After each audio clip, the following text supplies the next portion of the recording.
you sure are doing some high-powered rocking? Doing some high-powered thinking. Thinking and rocking goes together. Well, tell me, Granny, what is this problem that's got you to rocking so? It's us, Jed. We don't belong out here. These la-di-da city folks don't want our kind around. Well, whatever put that notion in your head? Well, here it is pert near Christmas. Back home, folks should be stopping by, passing the time of day, fetching presents, and hefting a friendly jug with us. Well, you gotta remember one thing, Granny. Back home, we knowed everybody, and everybody knowed us. Out here, we ain't much acquainted yet. You can't get acquainted with these folks out here. I've been trying all morning. I put on my friendly hat, wrung out my rocker, and a jug of hard cider, and I've been sitting here waving and hollering at folks and pointing to my jug. Nobody stopped? Only a policeman. That's where my jug went. He took it to the police station. I bet you got a bunch of friends down there by now. Might as well face it, Jed. We ain't got as many friends out here as a horse has toes. Looks like you spoke too soon, Granny. You ought to come Miss Drydale, and she's fetching a present. Order, Miss Drydale. Will you please take this animal and keep it here? Well, thank you very kindly. And will you please tell Elly that we have a pet ordinance? Well, I'd rather not. She'll be wanting one. Come on, sit down, Miss Drysdale. We'll chew the fat and heft a jug together. 30,000 people in Beverly Hills. How did I get you as my neighbors? Just lucky, I guess. If I find any more animals in my flower garden, I will give them to the police. They wouldn't appreciate it. Why, they took my jug without so much as a thank you, by your leave, or kissed my foot. I do hope the new year will be better. Well, thank you, and the best wishes to you, too. Granny, you gotta admit I was right friendly. Nice fat little goat, too. You can stop your fretting, Thelma. Pa's done found your baby. Her and Earl and Albert and me's been looking all over the house for that little rascal. Well, May, is this your baby goat? Well, Thelma's her ma, but there's both mine. Come on, everybody, let's go swimming. Well, if that ain't a new low in gift giving, I'll put in with you. Getting our own goat give to us. Hey, don't get riled up yet. Here comes some more friends. Well, that's the bus fetching Jethro home from pot school. In the middle of the morning? Oh, and look who's driving. Miss Millicent Schuyler Potts herself. Reckon she's come to visit.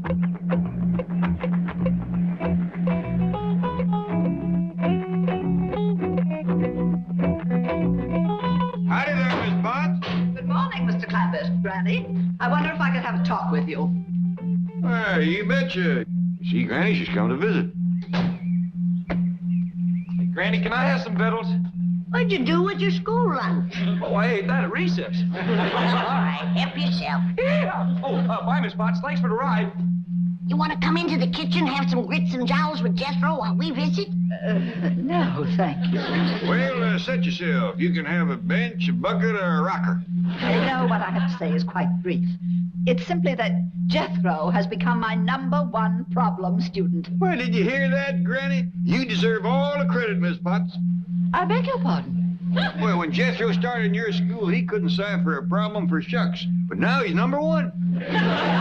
Come on into the house. We'll heft a jug on that. Really, you don't understand. Your nephew is a most disrupting influence. Well, let me put it this way.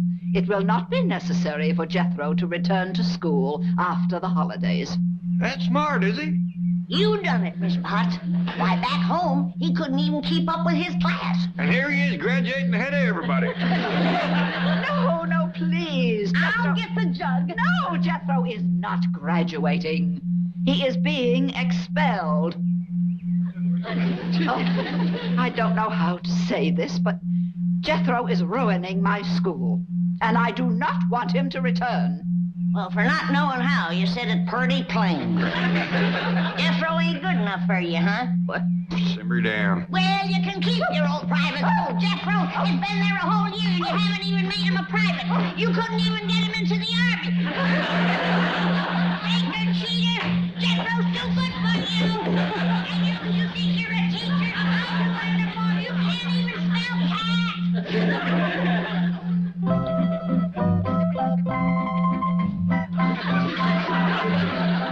See, Herman? You just keep your feet moving like Gertrude's are doing. If a rooster can swim, so can a turkey gobbler. How about it, Herman? You willing to try? Well, let's shake hands on it. Attaboy. Come back here, you wild beast! Come here with my begonia! Mrs. Drysdale, I sure would appreciate if you wouldn't chase Thelma. It shakes her all up. Help! Get this thing off me! I'm going to call the police and have all these animals taken away. Why, they ain't done nothing. This is Beverly Hills, not a jungle. They shall all be locked up in cages. Don't do that, please. They wouldn't be happy all caged up. But I won't be happy until they are. That vicious dog is going to attack me. Get away!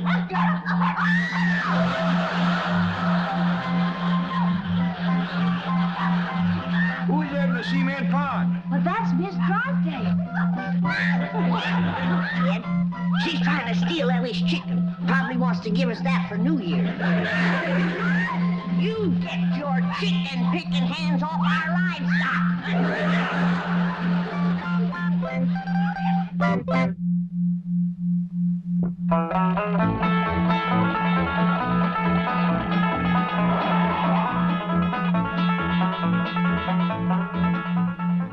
Margaret, I'm very busy. I haven't time to listen to goat stories. Stop sneezing. What pool? With your clothes on? I thought you were having some of your bridge club ladies over this afternoon. Well, stop sampling the punch. Oh, I'll call you back. Gesundheit. Aren't you about through? You haven't finished dictating. Not you. Him. Senti, se non ti stai fermo non posso fare niente. Go away, leave me alone. So, Mr. Drysdale's our friend, is he? That didn't sound very friendly to me. Go away. We'll go away, but not until you fill these sacks with our money to tote with us.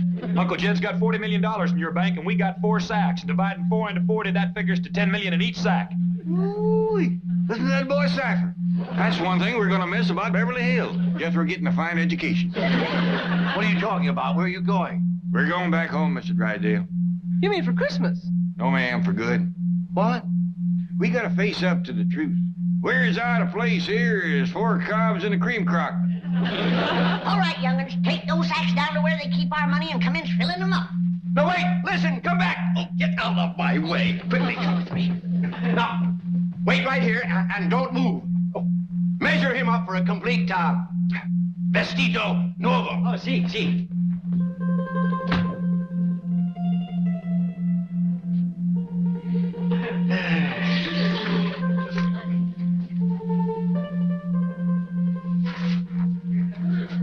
Well, little man, you're fixing to tie me up. That ain't enough rope and you ain't enough man. Dovete stare fermo, altrimenti non posso fare niente, sa. I couldn't catch them, Chief. Well, phone down, have them lock the outside doors. But it isn't closing time. It will be if the Clampetts withdraw their money. Aiuto, per piacere, subito. Now, if you ever get to be this big, try me again. Signor Drysdale, aiutatemi. What did you do that for? He was fixing to tie Jed up. Monkey, little feller, throw this skimpy little rope around me real brave. No, he was just measuring you for a new suit. A Christmas present for me. Oh, help me get him down. You fill my sack up for me. I got a few words to say to Mr. Drysdale before we go. Granny, this little fellow was just fixing to sew me up some clothes like you done for Mr. Drysdale here. Shame on you for doing woman's work. And bad, too. You call this sewing? Why, them clothes wouldn't hold together in a stout wind. Porca del diavolo, questo è un manicomio. Don't you sass me, little man. I'll hang you back on that hook. No, I have not. Granny, they won't give us your money. Let's get the guns off in the truck. Hey, we're gonna fuel the bank? Down to the last man. Wait. Let's talk this over. It's too late for talking. We is feuding. Now, Granny, he's talking before we's doing any feuding. Uncle Dad, Granny! Hey, look here what I got. I just captured me the first prisoner. Turn her loose. But she's one of the bank people. Maybe she can get our money first.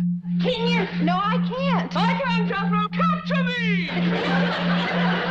Oh, Granny, I got me a prisoner, too. Aiuto! Hold him back, Elly. Even if he was to tell us where the money is, we wouldn't know what he was saying. Please, Mr. Clampett, let's talk this over. We will.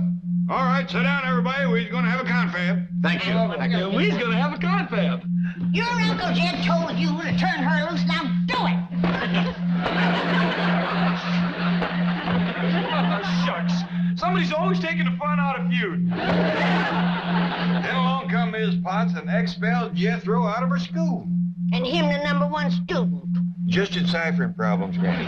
Oh, I won a football championship for the 6th grade, too. Yeah, who was it you beat in that last game, Jethro?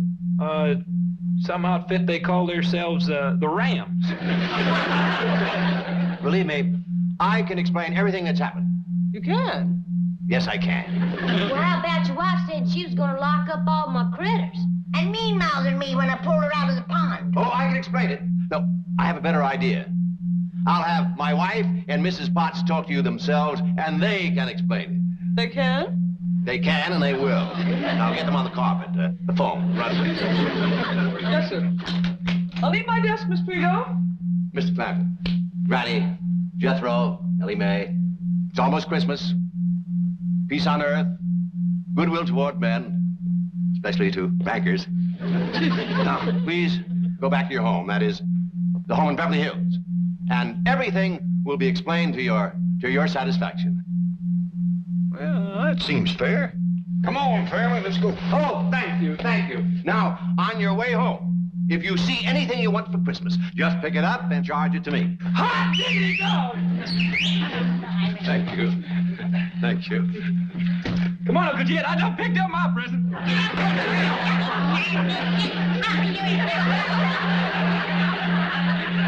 Oh, yes, you will. And if I refuse? If you refuse, the only thing you will find in your stocking on Christmas morning is your foot. I'm married to a bourgeois beast. You are married to a desperate banker. And now I'll reason with you, Mrs. Potts.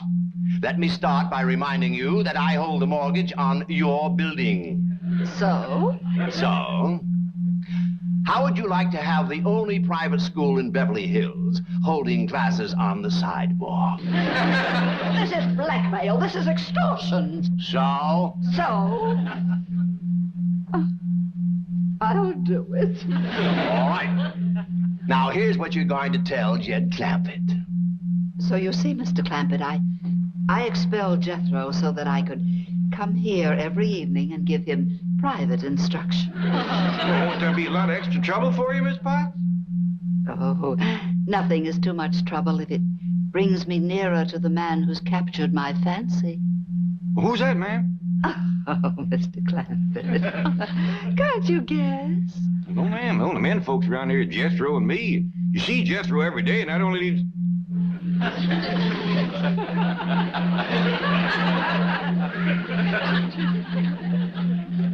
Yes, I must say it. I'm forced to say it. It's you. But, you got... But you're a fine, educated, high-class, big-city school teacher. But I'm also a woman. And you're a man. Yeah, I gotta go along with you on that, but... And the kind of a man I've always been attracted to. Raw-boned, shy, clean-cut. But basically, very, very, masculine. Well, doggies.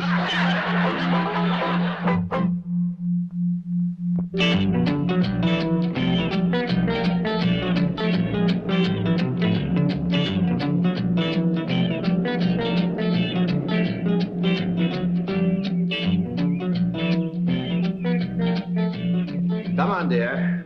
Oh, Milford, no, no. Oh, Margaret, yes, yes. Now, Granny is lonesome. She doesn't have any friends. Your bridge club is the answer. Granny doesn't even play bridge. But you're going to teach Granny to play bridge. Home, quickly. Now, dear, now. It's not going to be as bad as all that. You'll have Mrs. Potts to help you, and Jane Hathaway, too. But even if she learns to play bridge, how could I possibly present that homespun hillbilly to my club? Miss Hathaway is taking care of that. Granny will look fine. Oh, come in, come in. Got just in time to see your hostess and her beautiful new hostess gown. Granny, entrez-vous.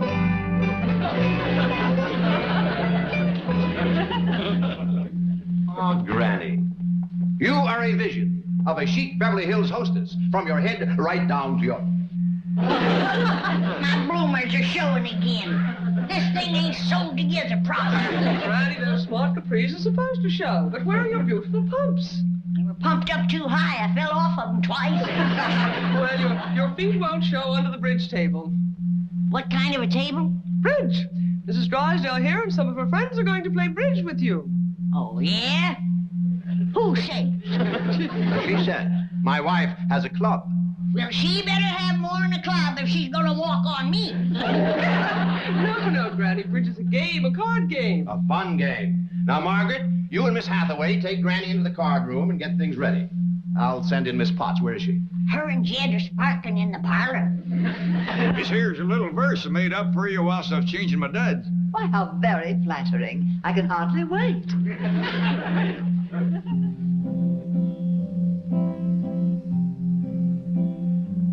Oh, my darling, oh, my darling, oh, my darling Millie sent just to see me every evening. To such trouble you have went.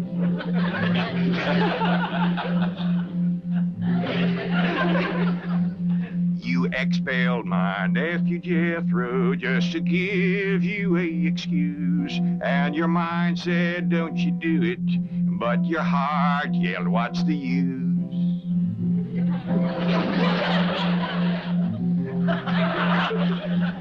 I'm a man and you're a woman. You yourself did up and say, now you got my heart to wondering, are you the moth or Elly Mae? Oh, Mr. Drysdale. Don't let me interrupt. No, I want you to come in and hear the perfectly divine ballad that Mr. Clampett has composed just for me. Where's your wife? Well, she's going to teach Granny to play bridge. They need a fourth, so I'd better get back. No. 3 women and 1 man. Unthinkable. Now, you just stay right here and listen to Mr. Clampett's ballad.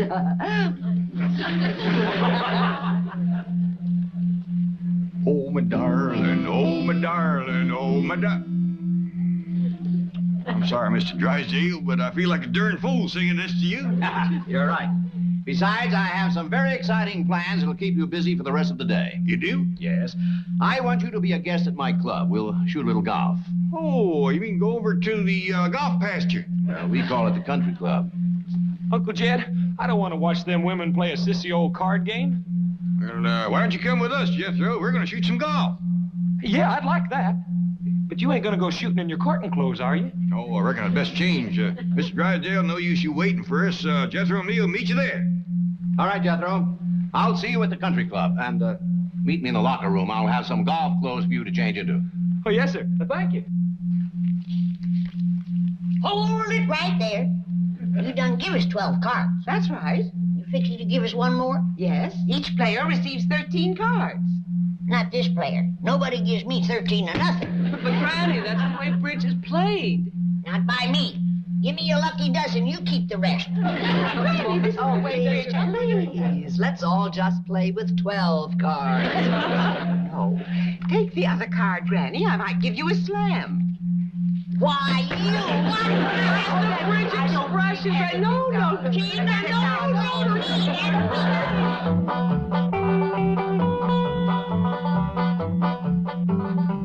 Well, here we are.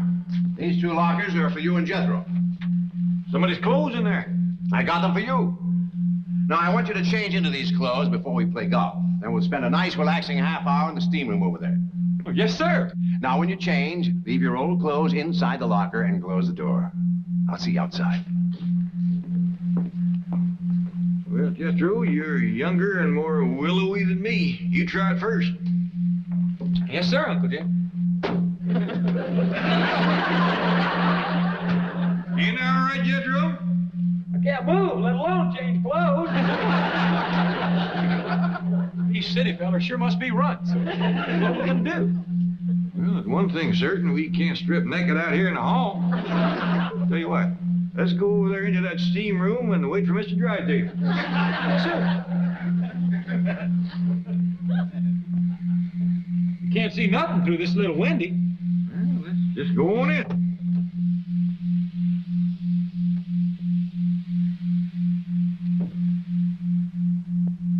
Boy, Uncle Jeff, sure is hot in here. Right smart humid, too. Hey, look over here. There's rows of benches going up, just like in a theater. Well, let's climb up the top, get us a good seat, wait for the show.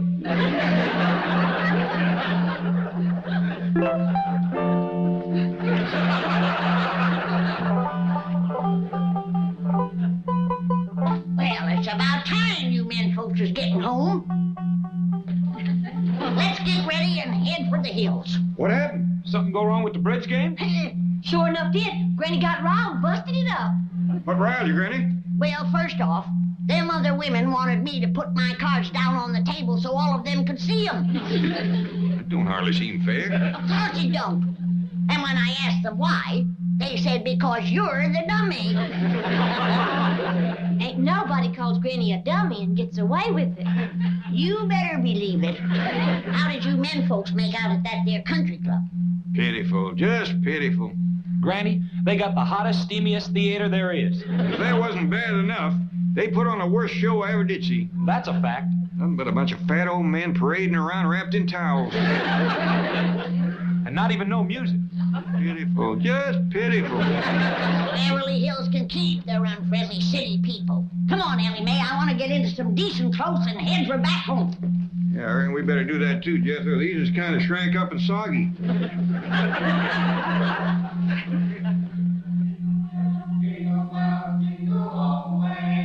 Oh, what fun it is to ride a one-horse open sleigh. Jingle bells, jingle all the way. Oh, what fun it is to ride a one-horse open sleigh.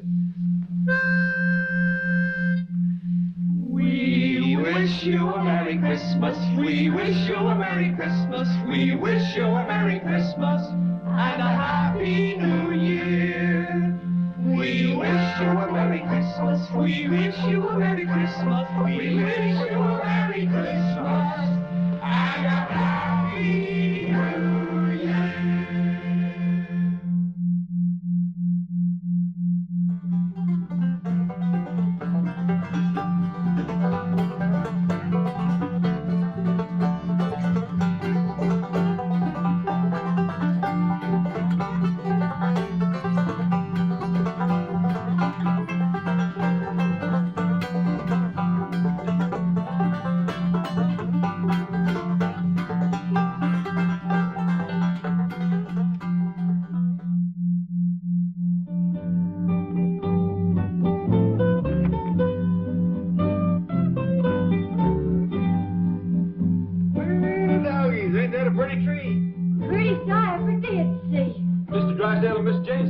Surprise us, and they sure enough did.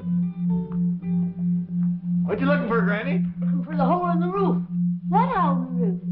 The hole in the roof that snow comes from. Why, look yonder. It's all over the tree and all over the floor. Elly, You sweep it up before it gets to melting and gets everything soggy.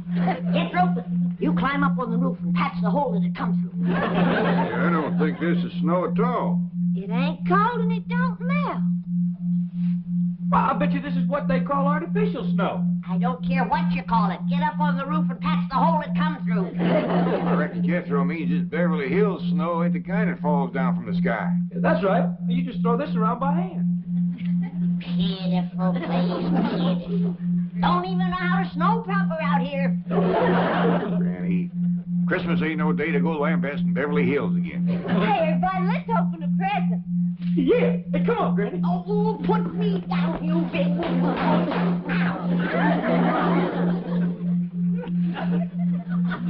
Hey, Elly Mae, this one's to you from Miss Jane. Listen to this. To Elly Mae, so sweet and fair. Use this gift to have dry hair. Sounds like it's gonna rain. Hey, Jethro, this one here is for you. Elly, too. Hey, it's from Mr. and Mrs. Drysdale. What do you think's in it? Well, there's one way to find out. Open it up. Look, Pa, it's a hat. My, ain't that pretty? Feels like a rain hat. Yeah, this'll sure enough keep my hair dry when I'm walking in the rain. What's this hose for in the back? Well, I reckon that's to let the water drain off. Hey, Uncle Jed. Look what I got, a brand new suit of clothes. Looks like it's made out of rubber. Fella sure could keep drying this rascal. I reckon it's for walking in the rain like Elly's hat. I reckon these go on my feet. Be kind of awkward walking in these. I'll tell you what, Jethro. Why don't you put the whole thing on, we'll see how it looks. Hey, yes, sir, Uncle Jed. What you got there, Granny? Near as I can figure, it's one of them electric washing machines like we got out back. Only this one's got a clothes drying rack on it. A lot fancier than that other machine. It's dad blame fancy. I can't figure out how to get the clothes in it. Let's see now. You got a knob here marked on. Let's turn that and see what happens. A lot quieter than the other one. I don't think it's working, Granny. Don't hardly see how it could. No way to put water in it. Maybe it's lighting up. Look yonder. It's done got water in it. Water in it. Look at that.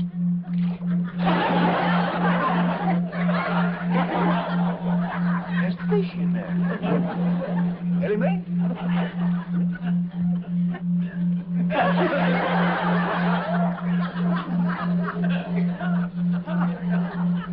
I didn't see it.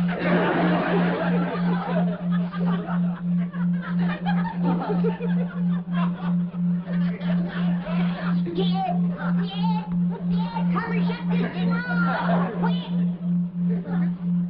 What'd you see? I ain't telling, but one thing's certain. I ain't gonna wash none of our clothes in there until that water's been changed. Well, give us a pretty washing machine, Pa. The Drysdales. Oh, Elly, did you get Miss Drysdale's present?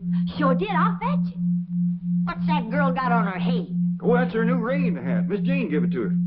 I thought it wasn't supposed to rain out here much. Sure it is. What kind of a varmint is that? It's what Miss Drysdale wants most of all for Christmas. A mink. Well, Miss Drysdale especially wanted a full-length mink. Is this one fill the bill? Yes, sir. It's as long as they come. I know the answer to this, but I'm going to ask you anyway. You didn't by any chance steal this critter, did you? No, sir. Well, I know you hadn't, but Miss Drysdale made such a point of it. She said she didn't want no mink stole.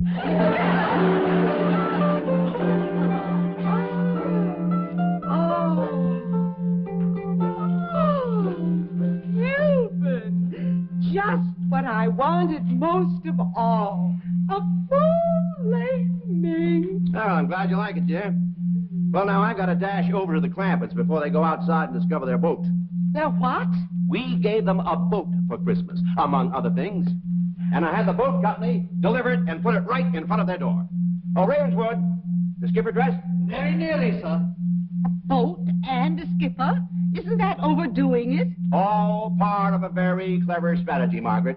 Now, if I can get Jed hooked on sailing, Jethro and Elly Mae on skin diving, and Granny on deep-sea fishing, they'll never want to go back to the hills.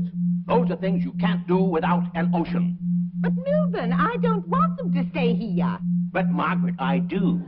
Now, you don't get coats like that with bottle caps. And just for insurance, I gave them a television set. That's something else they can't get back in the hills. The skipper is ready, sir. Here he is, sir.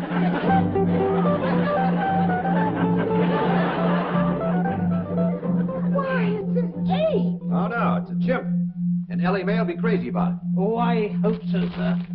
I would not like to add to my regular duties the daily grooming and dressing of a anthropoid. Well, let's take him next door. We'll put him on the boat, ring the doorbell, and run. Yes, sir. Madam. After you, sir.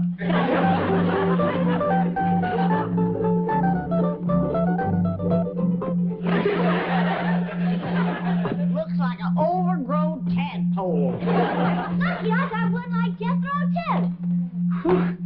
Sure is hot, this thing. I reckon it was meant to be worn mostly in the rain. How come the Drysdales are giving us so much rain stuff when it ain't supposed to rain out here? Maybe they know something we don't, Granny. Well, I'm gonna get out of this thing. There goes that rascal playing that music again. I think he'd learn something new for Christmas. Yeah, I heard somebody drive off. Maybe it's that fella that plays the music. Well, we can't begrudge him taking Christmas Day off.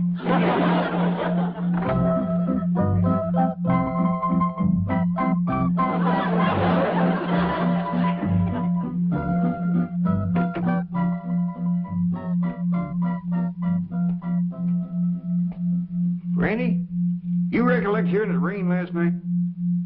No. How about you, Elly? No, sir, I didn't hear. Well, we must have slept through a regular cloudburst. What you mean? What I mean is that sometime during the night, somebody sailed a boat up our driveway.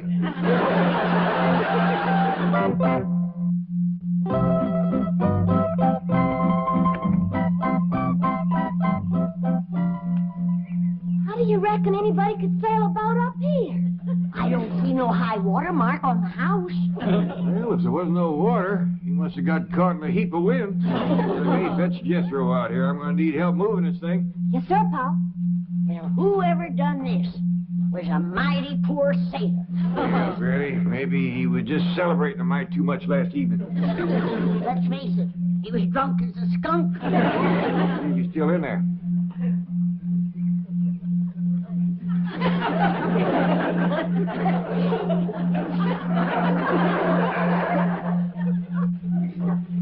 Granny, we don't want to mean-mouth that sailor too much. If I looked like that, I might take to drink myself. Great clouds of blue gnats. That's the hairiest, ugliest sailor I ever did see. Granny, we don't want to hurt his feelings. He might have got lost at sea and hadn't had a chance to shave. Come on out, you're safe. We help you. Yeah, don't be afraid. You're on dry land now. You're among friends. He ain't coming out. Maybe he don't understand our kind of talk. Maybe he ain't American. I hope he ain't.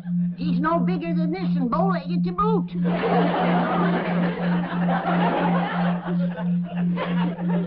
My doggers, I'm glad he ain't one of our boys, too.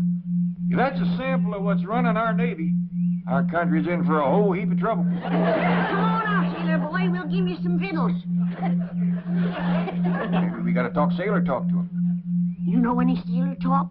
Yeah, I heard some. Let's see, hoist your landlubber and starboard your anchor out of there. That ought to get him. He ain't budging. Yonder, dear Jethro. Hot diggity dog, is this ship a horn? No, I think it's wood. There's a little sailor boy in there. He looks like a monkey. Jethro, don't say things like that. He don't want to come out as it is. Why, that's what you call a chimpanzee. Thank goodness he ain't an American boy. I'll go fetch him out. I reckon if anybody can make a sailor leave his boat, it's Elly May. Jethro, you'd best go along with her. From the looks of him, he's been to sea a powerful long time. Yes, sir, Kid.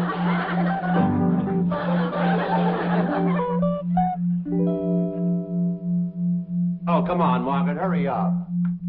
I'm coming, Milburn. Who are we going to drop in on? The Art Linkletters? The George Burnses? The Jet Dennis? The Jet Clampetts. I refuse to go slumming on Christmas. Well, suit yourself. Oh, I understand they have a sensational gift for you. Oh? What is it? Well, who knows? With their millions, it could be the Hope Diamond. It is the season of goodwill. Come along, dear. Hey, Granny, Bill's about ready. I'm hungry. Be ready in a minute. Where's your Uncle Jed? He's still outside puzzling over what to do with that there boat. Well, go sit at the table and wait. Yes, ma'am. Hey, you don't expect me to sit at the same table with him? Why not? Well, he's a chimpanzee. I don't care what country he's from. He's hungry, and he's welcome at my table. Did he wash his hands nice and clean, Elly? Yes, ma'am. Show Granny your hand. Ah, that's just dandy. Did you like your grits and jowls, little sailor boy? He don't talk much, but he has a right friendly smile. Hello, scuttlebutt! Douse Jim Poopso!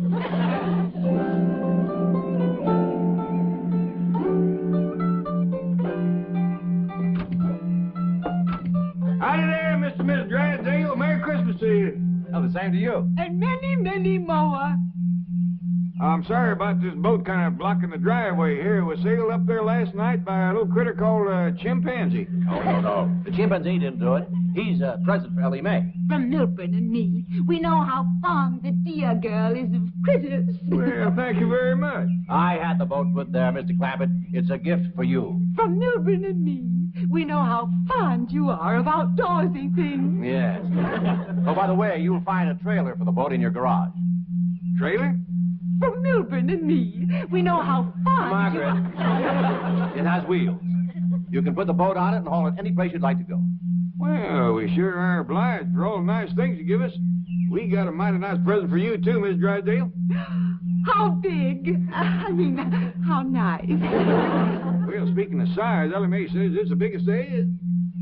Oh, you shouldn't have done it. We shouldn't? Well, we could all take it back. Oh, no. That was just an expression like diamonds are a girl's best friend. Margaret, why don't you go on in? There are some features of the boat I'd like to point out to Mr. Clampett. Yes, dear. See you later. Diamonds are a girl's best friend.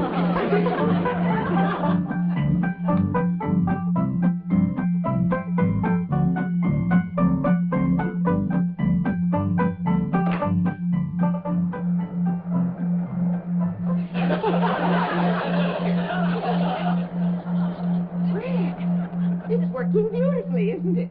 I guess so. Where all the water coming from? From Lake Erie. Where's it going? Lake Ontario. Well, I hope it don't flood our house on the way. Oh, Granny, you're so droll. Mr. Clampett tells me you have a gift for me. You betcha we have. Elly May's got it out back, playing with it. Oh, my goodness. I hope she doesn't lose it. Oh, no. She's got it on a chain. Oh, well, let's hurry anyway, huh?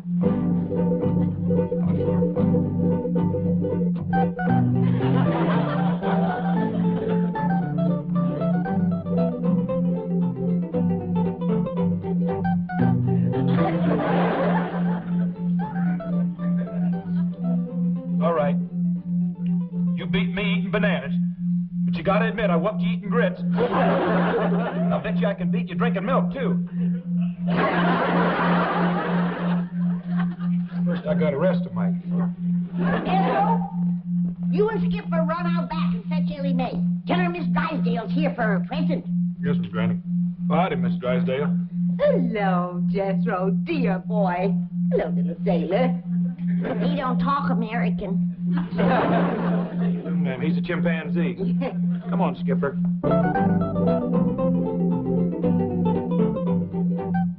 Sit down, Miss Drysdale, while we're waiting for Elly May, and I'll give you your other present. Oh, another present? Yes, ma'am.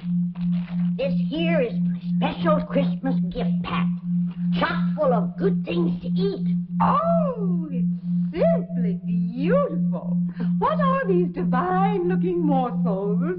Well, up here we have deviled hawk eggs, pickled crow gizzards, possum sausages, candied catfish, and over here we have some larrapin' good little teensy owl burgers. No more. Got your mouth to watering, huh? Well, help yourself. It's Christmas. That's right, Dale. I'm awful sorry, but I lost your present. Oh, no. Yes, ma'am. I was playing with it by the cement pond, and the chain broke, and it got away, and I just can't find it. This is terrible. This is tragic. Oh. Awful sorry, Granny. Oh, don't worry, Ellie. I'll make it up to her. I'll give her 2 of my special Christmas gift packs.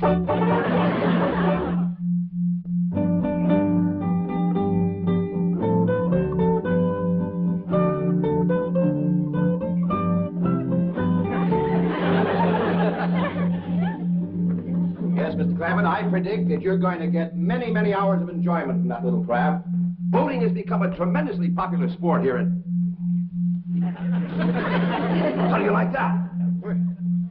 That hunk of fur lying on the floor is worth $10,000. You don't say. I only paid 2 bits for him when he was a pup. You hear that? You're worth $10,000, you old rascal. No, I was referring to this hunk of fur, my wife's brand new coat. Oh, I gave it to her this morning, and already she leaves it lying around on the floor. That fur cost you $10,000? Yes, it did.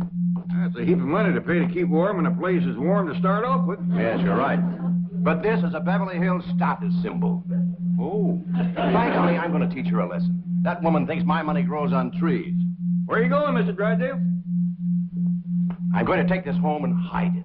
I'll see you later. Duke, I never will understand these city husbands. Back home, when a woman done something to rile her man, he'd just take her over his knee and whomp her a few. Mr. Drysdale's fixing to play hide and seek. we want to get a better look at Skipper's boat. Well, that's our boat, Jethro. It's a present for Mr. and Mrs. Drysdale. Oh, by the way, Elly Mae, did you give Miss Drysdale her present? I'm awful sorry, Pop. I was playing with the little critter, and it got away. Miss Drysdale is fit to be tied. Yeah, you ought to see her, Uncle Jed. When she's crawling around on her hands and knees, rooting through the bushes like a hungry hog. Come on, Skip.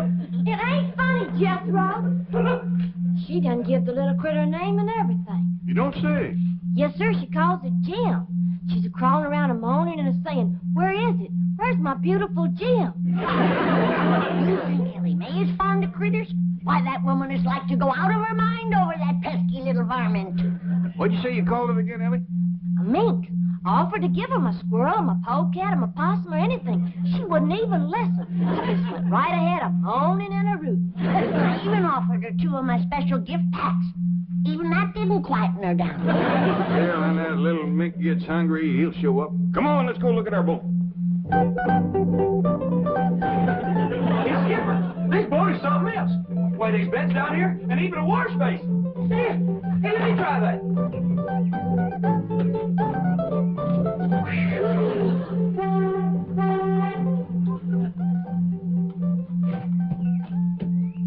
Get up on it, Granny. I don't think so. It might just up and sail off with me. Oh, you can't sail off without water. Jethro, you gotta bring your truck around so we can find some water to sail this rascal. Oh, yes, sir. Hey, Uncle Jed. Hey, what's this thing? Well, Miss Drysdale told me that's a lifesaver. Oh, diggity dog. It's the biggest one I ever did see.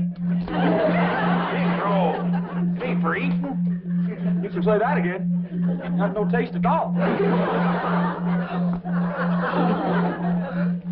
Oh, where's my mink? Where's my beautiful mink? It's gone.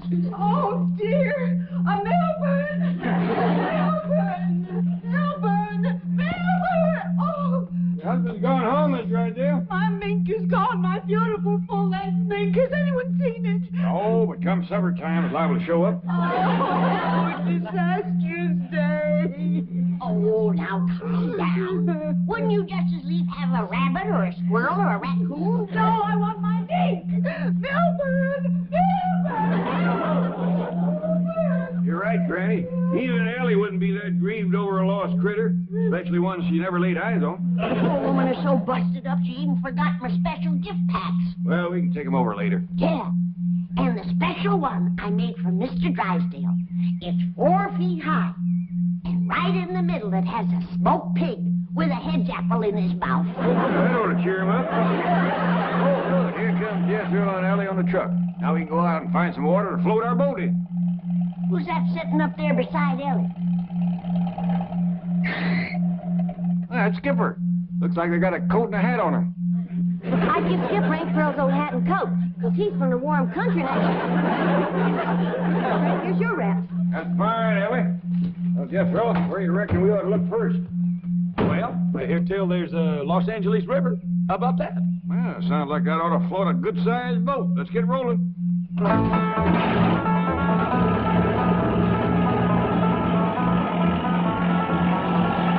Beautiful, beautiful. They call that thing a river? Oh, yes, ma'am, Granny. That there's what they call the Los Angeles River. Well, there ain't enough water down there to wet down a good-sized crawdad, is there, Paul? Beautiful, beautiful. Well, it's for certain we can't float our boat in there. What are we going to do then, Uncle Jed?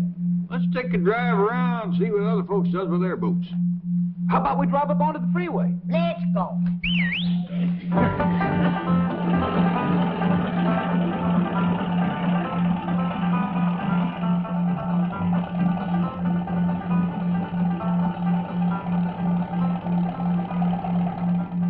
Hey, Uncle Jed, yonder is a boat.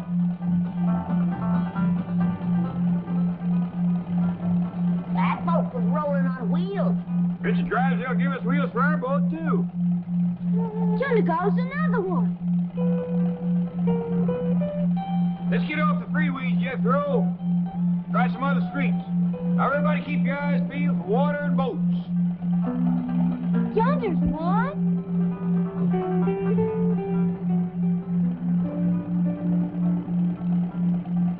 There's a whole lot full.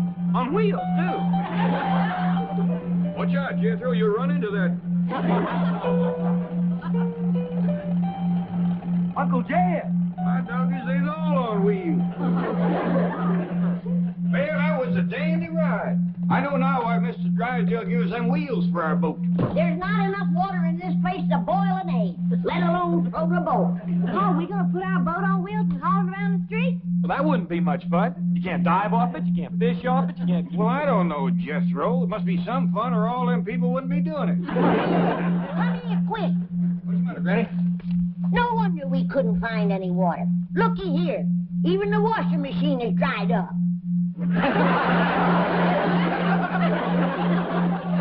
Well, it's been a dry Christmas, but a right merry one.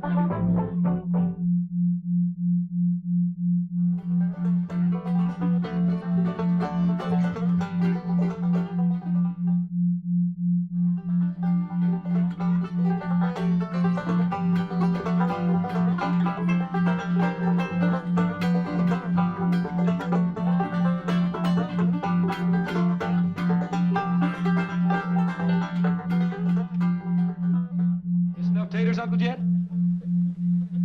Don't hardly look at Jethro. Well, it ain't pretty near 2 dozen.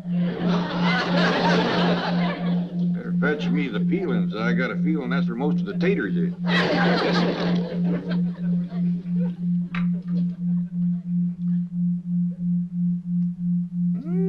Doggies. How's it taste, Uncle Jed? Pitiful. Maybe them peelings will help. Dump them in.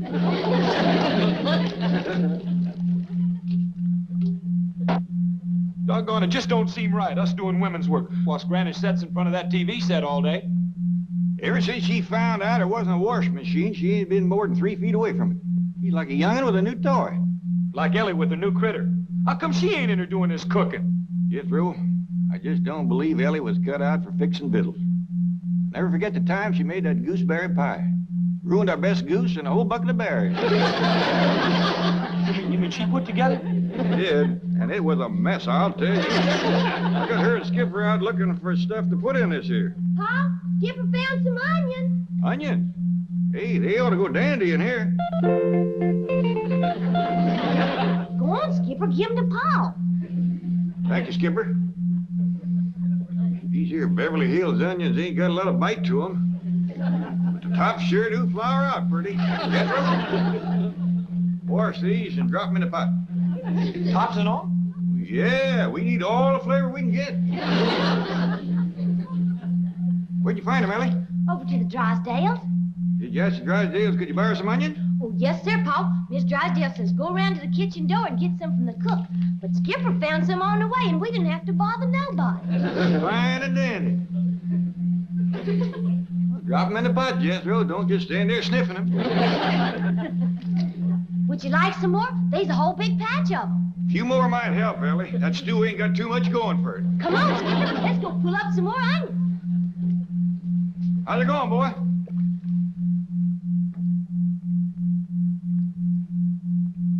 Better? Still pitiful. Even these onions ain't doing nothing. You just got to get Granny to help us. You ain't gonna pry her loose from that TV set now. This is the time her favorite is on. You mean that big strapping cowboy star? That's right. Marshal Quirt Manley, two-gun tamer of the Wild West. Look out, Quirt! Them rustlers are sneaking up behind you, fixing to shoot you in the back. Look out! Ooh, they got you. Ooh, they got you again.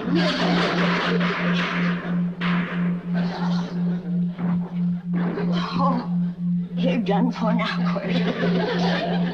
That's it, you dirty coward! Right off and leave him with a back full of bullets!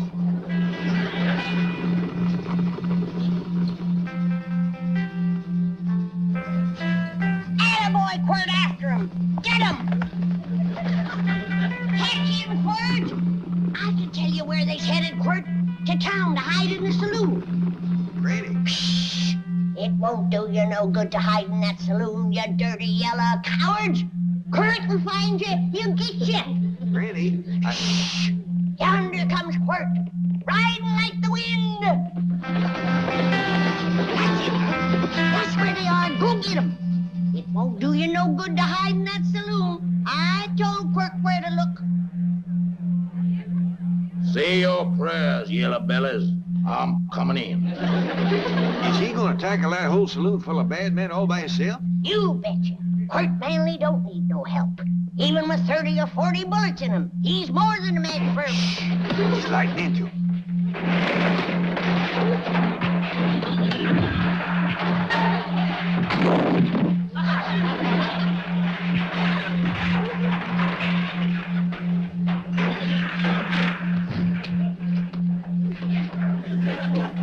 See, Jed? I told you he didn't need no help. Look at them run, the yellow bellies. He's right smart of a man, all right. Old Quirt chased them clean out of town. Next time, I won't go so easy on you. Yes, sir, Granny. He sure is a rip-snorting fighter, old Quirt.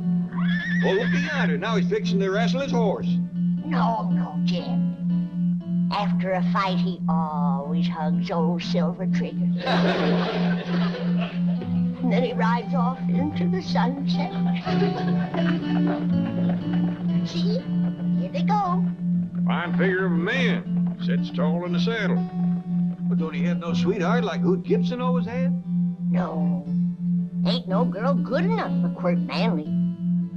He only loves his horse and his dog. Him and Elly sure hit it off. Both of them being fond of critters, and neither one of them having a sweetheart. Yonder goes the man for Elly May. If he can tame the whole Wild West, I reckon he can tame one wild girl. Leastwise, he'd have a fighting chance. Whereabouts would a fella go to find old Quirt? Off into the sunset, I reckon. That's where they always go. Mighty big place to commence looking. Sorry, Skipper, but you must not uproot Mrs. Drysdale's prize, Bulbocodium brunum. That's the botanical term for daffodil. Now, if you're a good boy, if you're a good boy, Jane has a reward for you. A genuine Quirt Manley cowboy outfit. Bet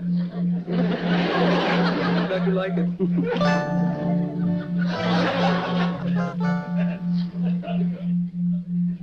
Oh, howdy, Miss Jane. Greetings, Jethro. And how is my strong, handsome, manly hero today? Well, you'll have to ask Granny. She's the one who watches him. Watches who? Quirt Manley. Oh, you thought I was referring to the television star. Oh, I know you're hungry, Skipper. So am I, but this stew ain't nearly ready yet. Stew? Jethro, what are you putting in there? Everything I can lay my hands on. I ain't got no flavor at all. Oh, no, Jethro. Not tea. Oh, you poor dear boy. You need a woman to do this kind of work for you. That's a fact. You can say that again. There happens to be such a woman available. I know, but I don't stand much chance with her. Would you like her to take over right now and prepare you a delicious meal? I sure would. Then drop to your knees, my handsome one, and ask me the question that is in your heart. Please, will you go get Granny? Yes! My answer is Granny! Jethro, get up off that floor and stir the stew. Miss Jane, will you stay and have victuals with us, such as he is? Oh, well, yes, but why not let me do... Hey, Skipper! Come on, Skipper, let's swing through the tree. Elly, what are you doing? We's playing ape. Look here. Elly, no, please, be careful! I sure would like to know where to find that Quirt Manley. Well, if you mean the television star, he lives right here in Beverly Hills. He does? Could we get him to meet up with Elly Mae? I'm sure Mr. Drysdale could arrange it.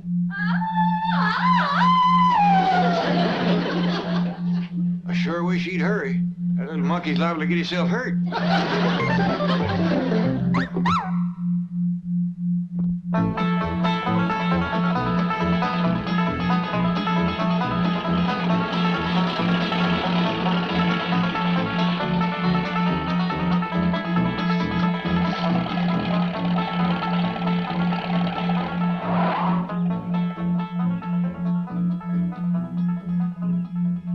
I see you got some victuals. Well, yes, sir, Uncle Jed. Told the fella down at the store about Granny watching TV all day instead of cooking. So he sold me these TV victuals, all packaged up and ready to eat. Well, that's fine. Now, when Quirt Manley gets here, we got something else to offer him besides that pitiful stew. Is Quirt Manley coming here? That's right. Now, I want you to get the truck around back so when he rides up here, his horse won't shy at it. Yes, sir. And see your gun's clean good. We'll ask him to give us some shooting lessons. But we know how to shoot. Not like that, rascal. Granny says he can drop 7, 8 rustlers with one shot. That ain't all. He's got a couple 6-shooters that shoot all day without reloading. Well, I can't wait to meet that rascal.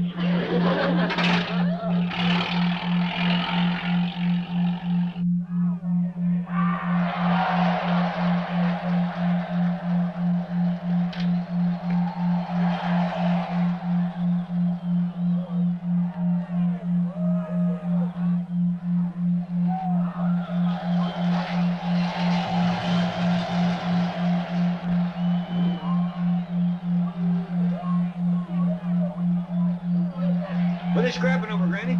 A little leather pouch, no bigger than that. What's in it? I don't know, but there's 22 men tearing each other apart trying to get it. A big crowd sitting there watching them. But not one of them has lifted a finger to stop that terrible fight. That little feller in the striped shirt seems to be trying. Him? He keeps blowing a whistle and hopping around. The minute he turns his back, they line up and go to scrapping again. Granny, Mr. Clampett, Quirt Manley just turned into your driveway. Quirt Manley! Yes, I knew Mr. Drysdale could arrange it. Quirt could whoop the whole bowl full of you. Come on, Granny. Miss Jane, you find Elly Mae and get her into a dress. Yes.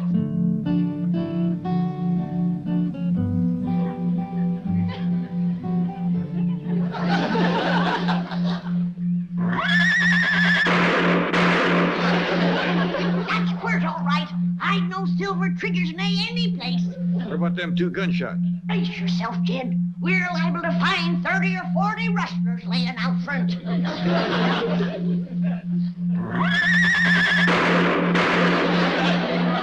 Don't shoot, Quirt. We ain't rustlers. We's friends, Miss Manley. That we is.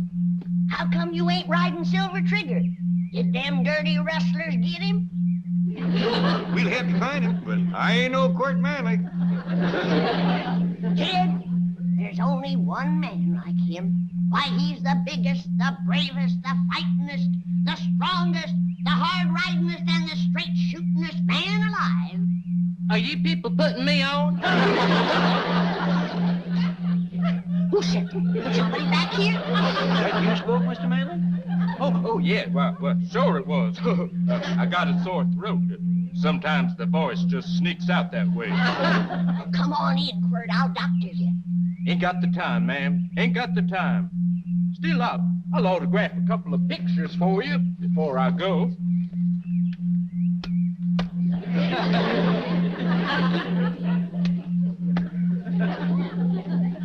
There you are. Well, so long now. I got to be driving off into the sunset. Wait a minute. What about Elly Mae? Elly Mae? Well, sure. There you are. Mr. Clampett, Elly Mae is swinging through the trees with Skipper and refuses to come down. I'll go fetch her down if you can keep Mr. Manley from leaving. Please don't go, Quirt. Well, sorry, ma'am, but gotta hit the trail. Well, so long, y'all. Hold on there, Mr. Manley. My boss, Mr. Drysdale, has been speaking with your boss, the sponsor, and he wants you to stay here and meet Elly Mae. Oh, well, in that case, I reckon I could spare a couple of moments. Bless you, Quirt. Oh, bless you, Quirt. Elly Mae is the wildest young'un that ever come down from the hills. But if there's one man alive who can tame her, it's big Quirt Manley. Well, thank you, ma'am.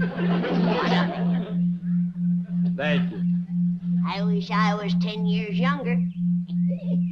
I tell you right now, I'd give that Elly Mae a run for her money. I always was partial to tall men.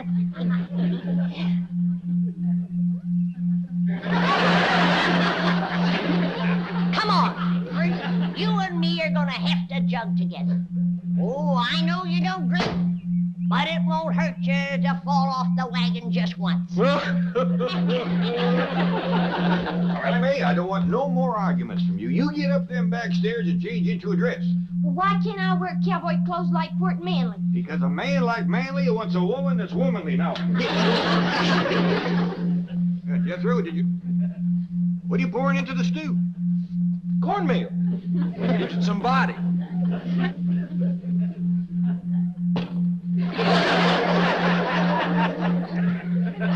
Now, you sit down and make yourself to home while I run upstairs and fetch Elly Mae. If you want to see a real rip-snorting fight, turn on the TV. There's 22 fellas are having a real knockdown and drag-out. Of course, you could whoop them with one hand.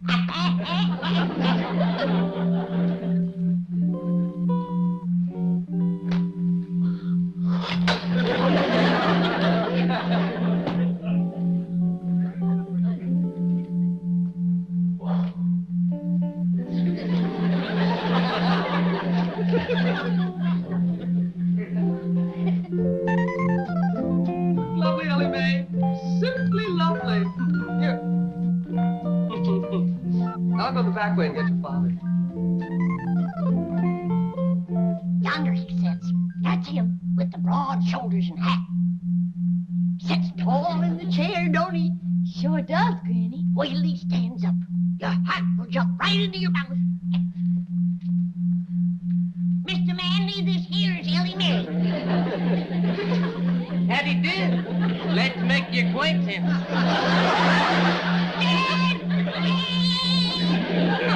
The rustlers must have jumped first whilst we were out. Look, look!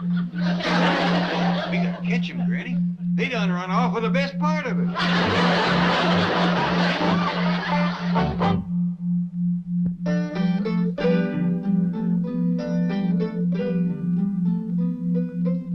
Now, Granny, I know you've had a cruel blow seeing your hero come apart like that right in front of your eyes, but you can't drown your sorrows in a jug.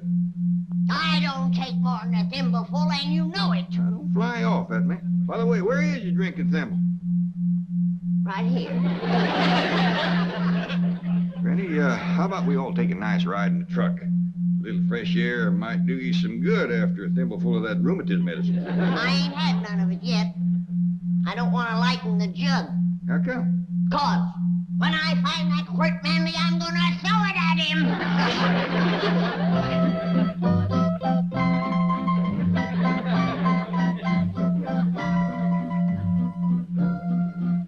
Gee, that's the first time I've ever seen a swimming chicken. Shucks, that's nothing. I got a cat that swims too, and a rooster that plays dead, a dog that climbs trees, and a turkey that shakes hands.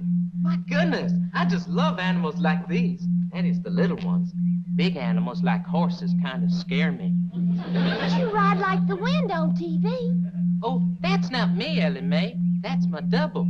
He does my riding, shooting, fighting, falling off cliffs and things like that. I have another double who does the deep voice for me. I call him my double-double. What do you do, Mr. Manley? Oh, please, Elly Mae. Call me Henry. That's my real name, you see. I'm only on the show because my father's the sponsor. They just use me for close-ups. They say I have a sincere face. Got a nice face. I like it. Oh, thank you, Elly Mae. I like your face, too. And now that I come to think of it, I like the rest of you. Did you notice that rhymed? Yeah. Well, that's what I really like to do. Make up poems for girls like you. Well, there goes another one right there. They just pop out of me at times. Would you like me to make up a poem about a raccoon? I sure would, and Elmer would, too. Very well. I like the raccoon because he is so filled with goodness and generosity. Well, look how he gives us his skin for use on our garments and other apparel. In addition, raccoons act natural and don't put on airs, as do skunks and old turnips. You're up, Granny. Someone here to see you. Well, I don't want to see him. He reminds me of Quirt Manley. Oh, he's a heap more of a man. Handles a gun a heap better, too. He's the one that ought to be on TV.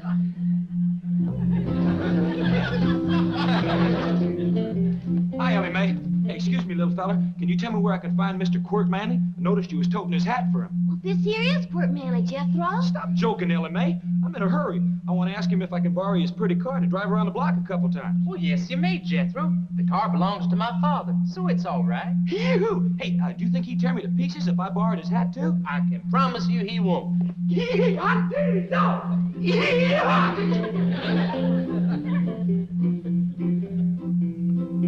Mr. Manley, could I have a word with you, please? I know what you're going to say, Mr. Clampett, and I don't blame you for wanting to shoot me. Oh, ain't nothing like that at all. I just want to talk to you about Granny. Guess I must have been a terrible disappointment to her.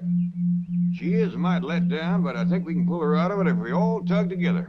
Now, first off, I'm going to learn you how to shoot a gun, and Elly here is going to learn you how to fight.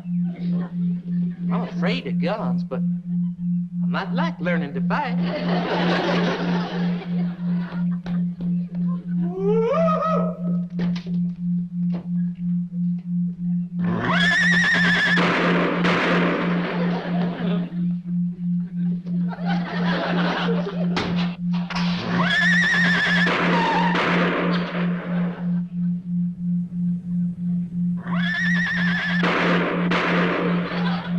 Ma'am, you hadn't ought to jumped in the car like that, especially with me going pretty near 30 miles an hour. I'd do anything to sit next to Quirt Manley. But my name ain't Quirt Manley. Don't think you can fool me. I've seen you on television. And I've dreamed of the day when I could get close enough to throw my arms around you and kiss you. My darling Quirt. But honest, ma'am, my name is... Your name is what? My name is Quirt Manley. Shoot.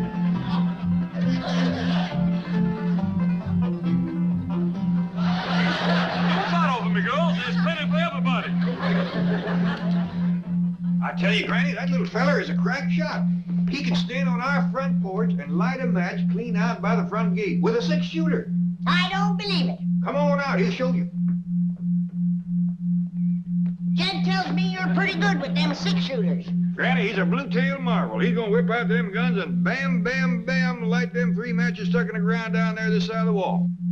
I believe it when I see it. All right. Where you going? Oh, I can't bear to watch him. He puts me plumb to shame. Well, come in shooting. You count to 3, and I'll draw and fire. 1, 2, 3. Well, I gotta admit, that's pretty good. Why, you ain't even drawed your guns, you little faker, you! Granny, hold on! That little sawed-off faker out of here! But Elly's right fond of him. You see, Granny, some heroes is fighters and some heroes is lovers, and I reckon that little cowboy is a lover. Oh, gosh. I'm gonna get my shotgun and blast the inside out of that lying TV set, and if he ain't gone by then, he's next. Granny, wait!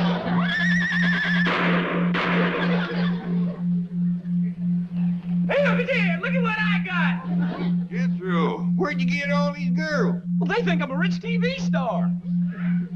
Say, you girls caught my money. I'll show you how you can divide up that whole roll. He's a little cowboy inside there. All you gotta do is go in there and make a big fuss over him and take on about how cute he is. Will you do it? Sure.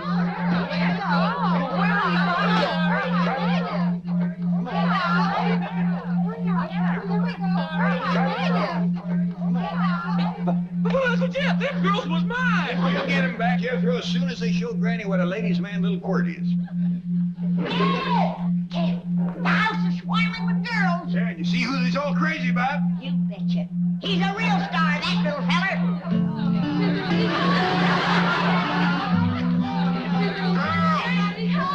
You got the wrong little cowboy. Now, Granny, don't shoot the TV set. Aye!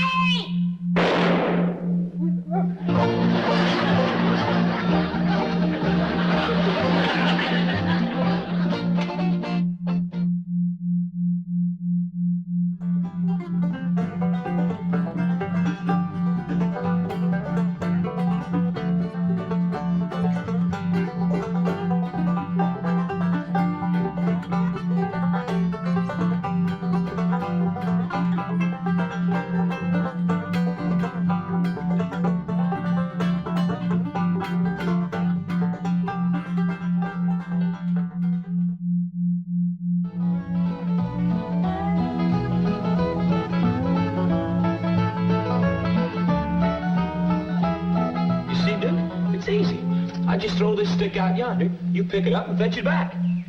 Okay? Well, we'll do it again. Go on, boy. Get it. Fetch it, too. Fetch it, fetch it. All right, I'll show you. Just once more now. You watch.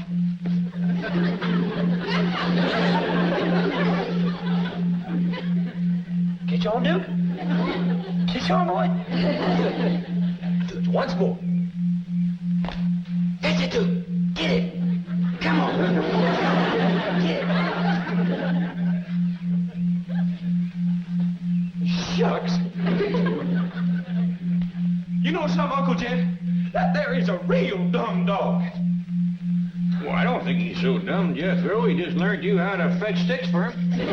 But the dog is the one that's supposed to do the fetching. Why, there's a fella down the street that has a dog that fetches sticks for him all day. Well, next time you want some sticks fetched, go down the street and let that dog fetch them. He just don't care nothing about it.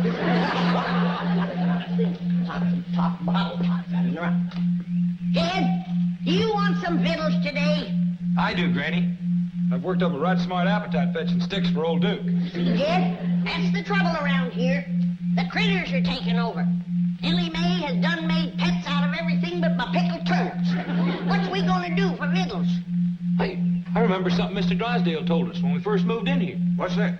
He said anytime Granny didn't feel like cooking, there were some folks that'd fetch food over to us. Here in Beverly Hills? Yes, ma'am. All you gotta do is call them on the telephone and tell them what you want. Well, now that's mighty neighborly. You recall her name, Jethro? Let's see. Cater. We call her first name? It's a woman. Beverly. Beverly Caterer? Must be a winter woman. She's the best cook, Ted. They have more time. Well, let's call up the widow and see what she's got cooking today. Now, just a minute, Jed. I want it made clear that I'm going to do something for her in return. Oh, naturally, we don't take charity. Come on, Duke, let's try it again. Oh, howdy, Miss Operator. This here is Jed Clampett. Well, I wanted to call a widow caterer. Beverly's a Christian name. I don't rightly know what her late husband was called. Anyway, she's the one that cooks the food and takes it around to folks. Yes, ma'am, that's it. Beverly Caterer. Oh, caterers, is it? More than one. Looks like the widow's got some young'uns to help her. That's good, Jed. Most times they leave home, just when you... Well, thank you, ma'am. What was that you saying, Granny? I was saying that most times the young'uns leave home, just about the time that you're...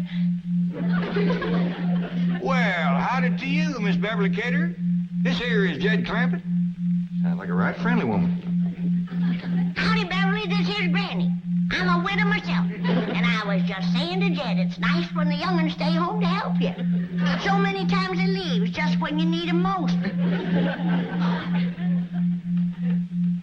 I'll let you women folks talk about the victuals, but first I just want to say if you ever need a fence mended or a well dug or any heavy work at all, you just call on Jethro and me. Now, here's Granny. Beverly, what you got on the back of the stove this morning? I don't want to put you to no extra trouble. Huh? Well, me, I'm partial to baked possum, but we'll take jowls or fatback or sow belly, any kind of meat will pleasure us considerable. What's that? Bunch of nuts. Well, you can send them along. I'll tell you right now, the critters will get the bulk of them. Now tell me something we can do for you, honey. Do what?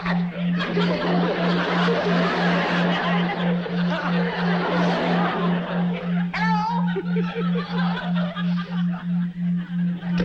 I declare, Jed, I never knowed anybody could turn nasty quicker than her.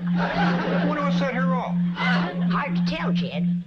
A generous woman like her probably gets took advantage of a lot. And tired to boot, I reckon. Uncle Jed, I can't learn this dumb old dog to fetch his stick. Well, Duke ain't about to waste your time chasing a piece of wood. He's a hunting dog. Well, can I take him hunting then? I'd like to see him chase something. Praise be. That's an idea that might put some fresh meat on our table. All right, boy. It makes more sense than fetching a stick, especially the Duke. You want to come along, Granny? No, I better stay here and guard my kitchen. Okay. Come on, Duke. Let's get the guns. Are you kitchen against who, Granny? Against Elly's critters, that's who. They's beginning to take over. Why, I can't hardly...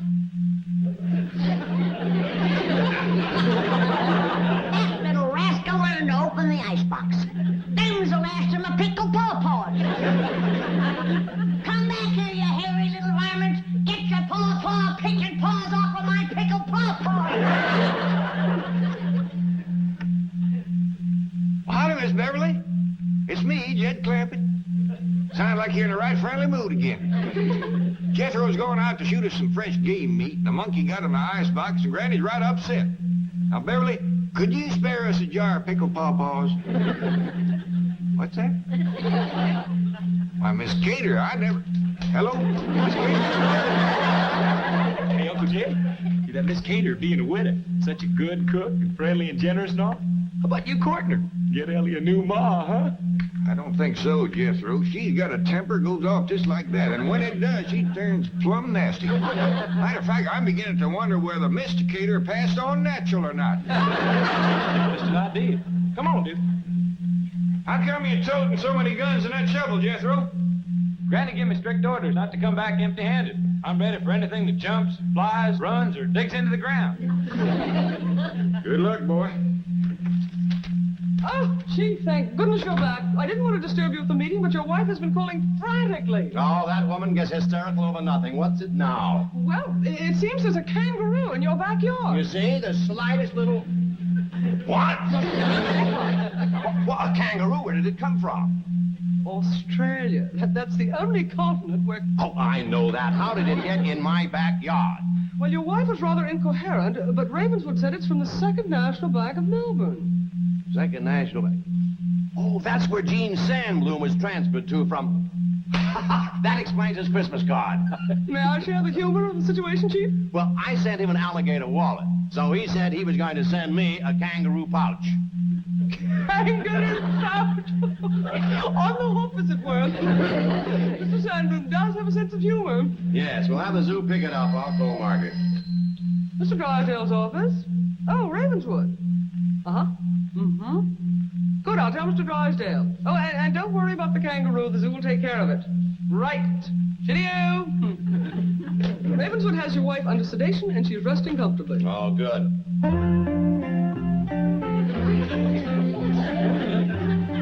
Here we are. A bit of mutton and Yorkshire pudding should hit the spot. You may be from down under, but we're all part of the empire. Oh, drat. The zoo must have already come for you. Oh, I'm gonna cook up a rabbit stew. Soon as Jethro shoots me one or two, then we'll all sit down to the table and we'll eat, and we'll eat.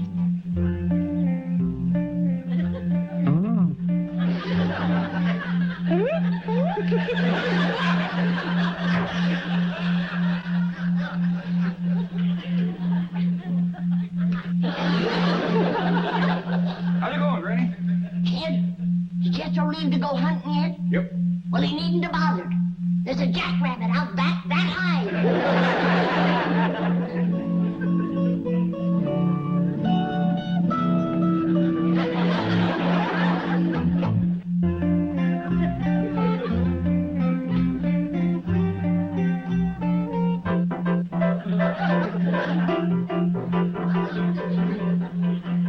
Now, you hold on, Jed Clampett.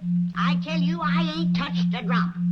And there is a giant jackrabbit out in our backyard, and it is this high. Granny, you and me has seen some good-sized jacks in our day, but not 5 foot tall. Kid, there's a lot of things we never seen back home that we are seeing out here. And that's one of them. A piano playing, icebox opener, paw Filford ape. All right, Granny. I'll go take a look at your jackrabbit.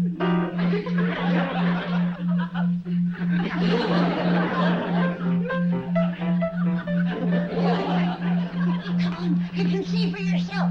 He can jump over this house, I tell you, in one hop. Whereabouts is he? I don't know. But sure as I live and breathe, he was sitting right there, 5 foot tall and looking me in the eye. 5 foot tall sitting, was he? Yes, he was. Where did that jackrabbit go? Well, why don't you look out front? Maybe he hopped over the house, just like you said. You think I'm talking nonsense, but you'll see, 'cause I'll find him. What's all shouting about, Granny? Nothing. Don't tell her, Jed. I don't want her making a pet out of all that meat. Let me go in the kitchen and get out my biggest pot and start peeling taters. Lots of them. Here, Jack. Here, Jack. Here, Jack. Who's Jack, Paul? Never mind, Elly. Just try to keep your critters from pestering Granny. You got her so upset she's got into her jug, and now she's seeing visions. What kind of visions? Yeah, well, I reckon it's all right to tell you. Granny thinks she's seen a 5 foot jackrabbit.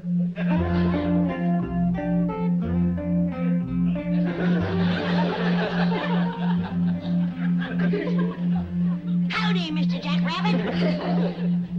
The weather's turned off real nice, ain't it? There's some mighty fine clover out there on the lawn if you want to fatten up. I mean, if you're hungry. Don't you go away. There's somebody I want you to meet. I'll be right back.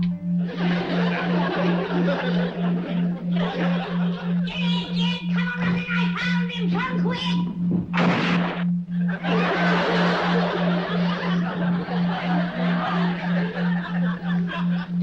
Dad, I seen him again. The giant jackrabbit. I bet you did. He's right out front. Come on, I'll show him to you. Maybe you better lay down a spell. No, he'll get away again. All right, I'll take a look.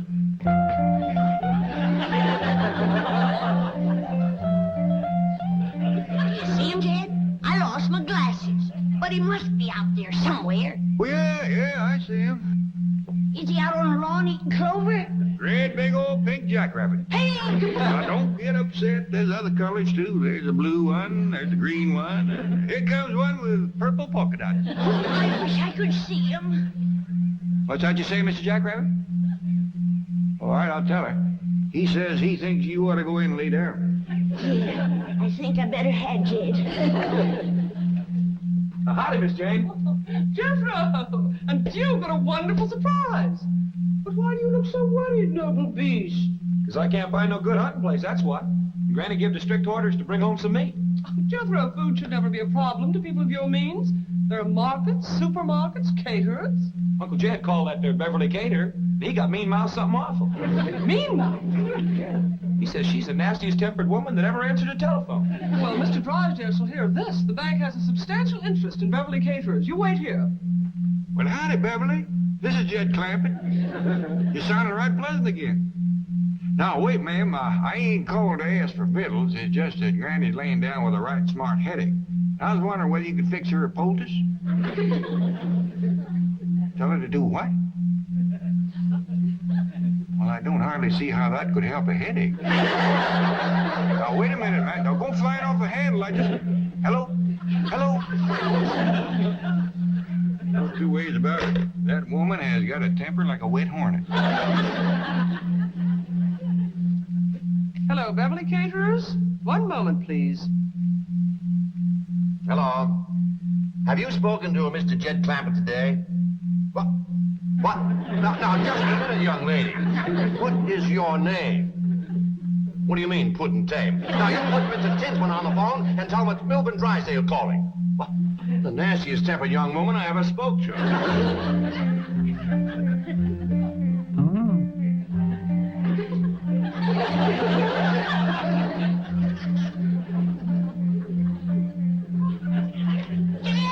Jed, come quick. He's back again. He went outside there. Go look quick, Jed. Who's that, Granny? The Giant Jackrabbit. Oh, him again. All right, where's the jug? What jug? The jug that rabbit keeps coming out of. The jug gives you that headache. I ain't touched the jug. I busted my head running into them curtains. Yeah, sure. They'll do it all right. I gotta catch that giant jackrabbit. Where's my shotgun? Jethro's got it out hunting. Well, then we gotta catch a snare and put a snare out for him. Granny, wouldn't you rather lay back down and let me bring you a nice big cup of black coffee? Now, I'm gonna catch that big giant jackrabbit whether you help me or not, and I don't care. I'll help you. All right. Now, you get me a nice big stout rope and put some bait in there. Yeah, it'd take about 2 dozen carrots for a rabbit that size. Now you're thinking straight. Yeah. Just took me a while. Jethro. A restitution is about to be made. Yes. Now, I'll give your Uncle Jed a message for Tell me. him that the young woman who was so rude on the telephone will arrive in person to offer her abject apologies. Yes.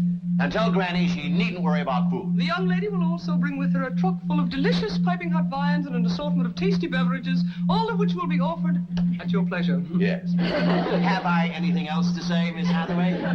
No, Chief, I think you've said it all. That sure is going to make Uncle Jed and Granny happy. Thank you, Mr. Drysdale. Not at all. Glad to do it. Jethro? Don't you think you should reward me for my efforts? Well, all I got with me is a nickel and 2 pennies, but you can have that. There are other ways for a handsome young man to reward a young lady. There is? Yes. Tell me, do you enjoy kissing? Well, I like to kiss girls. Well, then, I'm going to close my eyes, and I want you to enjoy yourself. Go ahead, Jethro. Enjoy yourself. I am. Get out of here, you shameless vixen! Yes, ma'am. Come on, dude. I'd like you for a kiss.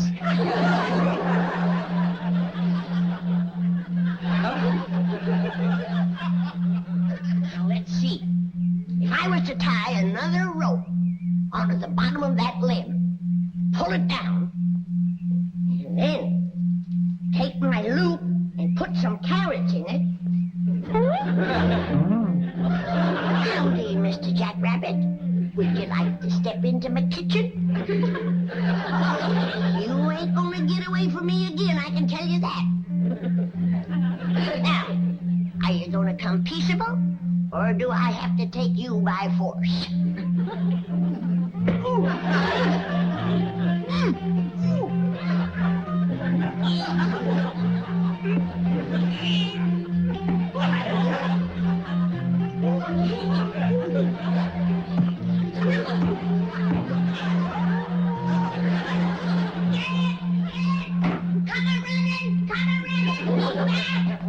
Quieten down, Granny. What's the matter now? The giant jackrabbit. I had him cornered, but he fist-fought me. Fist fought you? Yes, he did. Now you go outside and belt him upside the jaw.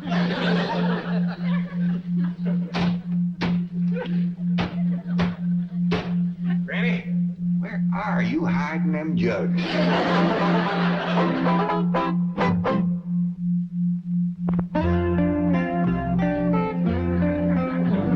Oh, I'm gonna cook up a rabbit stew, and one giant rabbit will more than do. Granny, you don't have to do no cooking. Like I said, that there Beverly Cater's gonna bring over a whole truckload of viands and beverages. I ain't depending on nobody with a temper as bad as her. Besides, I don't need her viands. For the next couple of weeks, we're gonna be eating high on the rabbit. Well, where'd you get all the rabbits? One rabbit, Jethro. One rabbit? He must be a whopper. Remember those big mountain jacks we used to see back home? Yeah? I seen me a jackrabbit that could put a pair of them in his pocket. In his pocket? Sure. He stands 5 feet tall and he has a pocket right. You don't believe me, do you? Oh, yes, I do, Granny. No, you don't. Oh, Granny, I sure I do. No, you don't. All right, I don't believe you. How dare you call me a liar?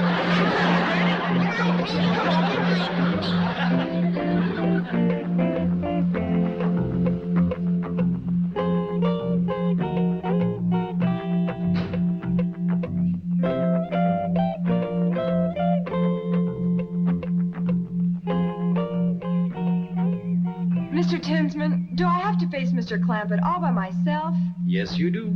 You're the one who insulted him on the phone. And you're the one he'll expect an apology from. But he talked like a nut. Miss Billington, a man as rich as Mr. Clampett may talk like an eccentric, but never like a nut. I sure hope he'll forgive me. He'll forgive you. If he's anywhere between 15 and 95, he'll forgive you. I'll take the food round to the kitchen.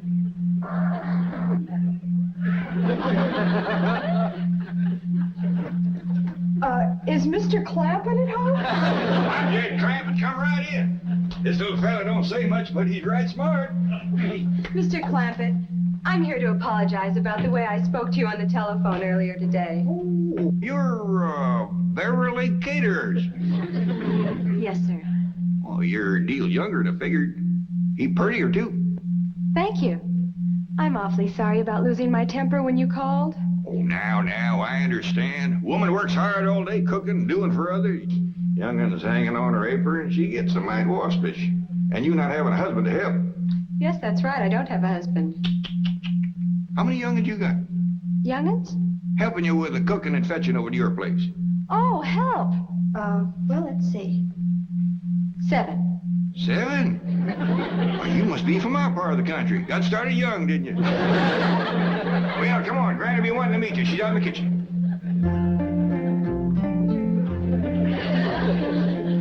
I got you, you big overgrown rascal. Now you're coming into the house to show you the kid. And then you're going into the stew. That's where you're going. Oh, that's Mr. Tinsman at the back door. He's my boss. Come in. I'm Jed Clampett. A real pleasure, Mr. Clampett. I'm Bill Tinsman. I hope everything has been straightened out, and that Beverly Caterers will always be welcome in your home. Why, you bet your life. This is a mighty fine young woman. She says you're her boss. That is right. I own Beverly Caterers. What dickens you say? Can you do that out here? Why, of course. Oh, Mr. Drysdale holds a small mortgage, but as soon as that's paid off, she's all mine. That don't take the ham off the hog. Now, Jed, you can see I ain't been at no These folks is Beverly Caters and Bill Tinsman. These are the ones that does all the cooking. I hope we can cook for you, Granny. You can commence with this one. I caught him, now you can cook him. Why, you little varmint, you untied my giant jackrabbit. Giant Jackrabbit? Yes, my giant jackrabbit. That's what I wanted you to cook for me. He stands about 5 foot tall, has brown eyes, and a pocket right here. Now, don't you go away. I'll go get him for you. We'll be back directly. You all go in the parlor and let the little fella play piano for you.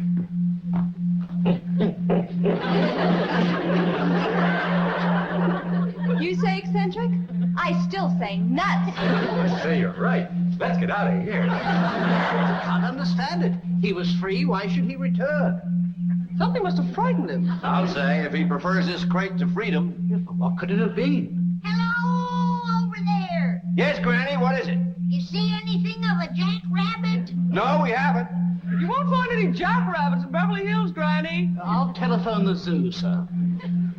I say there's a giant jackrabbit around here someplace, and I'm gonna find him if it's the last thing I ever do. Sure you are, Granny. Now come in and lay down, and I'm gonna get that nice Beverly Caters to make a poultice for your head. Granny, you caught some in your snare.